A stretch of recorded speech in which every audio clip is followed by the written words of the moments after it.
ეხლა ვაკეთებთ გოზინაკს.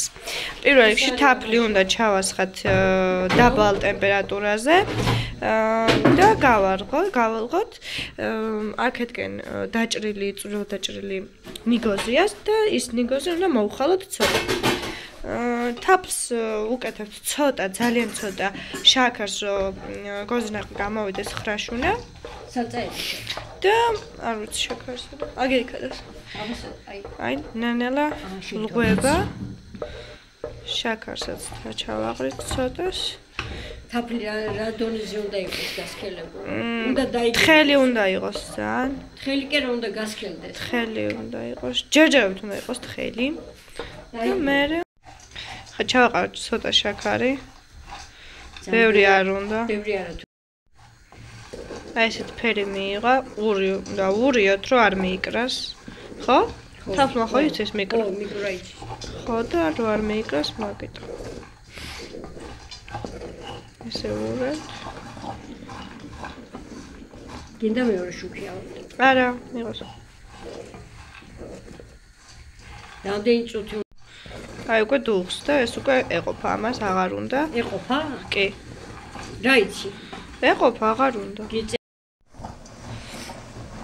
ჩავასხეთ ახლა თაფლი იმაში, კაკალში, ხანდახან პირიქით აკეთებენ ხოლმე.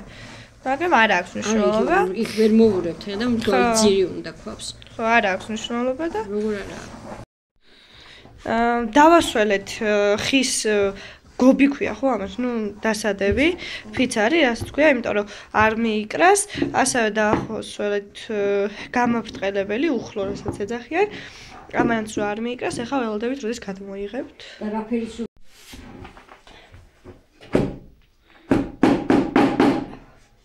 აჰა, შენ ასეთია. აჰა, რითი გასო? იყოს. აი სველი კოვზი თქვა. იყოს, აი ამას ესე გავაკეთე. არა, ესე სველი კოვზით, ნენელა ვასწორებთ ჩვენს გოზინას. ძალიან ცხელია. ხშირა და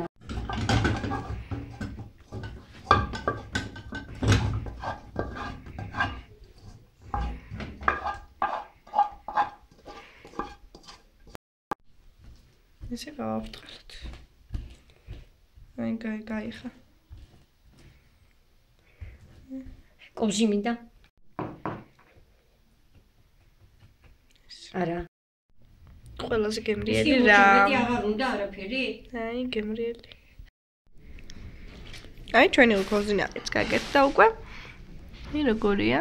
ეთრია, ლამაზია და რბილია. კბილის უბრალოდ გაკეთებულია. მოდი აბა